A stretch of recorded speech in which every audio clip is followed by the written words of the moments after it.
5 ka tawo ang patay, lakip 3 ka menor de edad, human nahulog sa pangpang ang gisakyang elf truck sa Talaingod, Davao del Norte.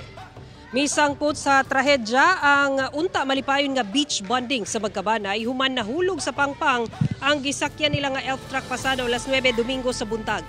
Sa inisyal nga investigasyon sa Talaingod Municipal Police Station, gikan matud pa sa sitio Mesolong sa Barangay Santo Niño ug padulong unta sa Pindasan, Mabini, Davao de Oro aron mangaligo sa dagat ang Magkabanay. Nawad-an matud pa og kontrol ang elf truck o ang driver sa elf truck dihang miliko kini rason nga natumba ang mga elf truck hangtod nahulog sa pangpang. 5 ang natala sa MDRRMC Talaingod nga dead on arrival. Samtang ginatambalan pa ang ubang sakay sa elf truck nga nakahiagom og mga samad. Gikusuri na sa kapulisan ang driver sa elf truck kinsa wala na mihatag og pahayag.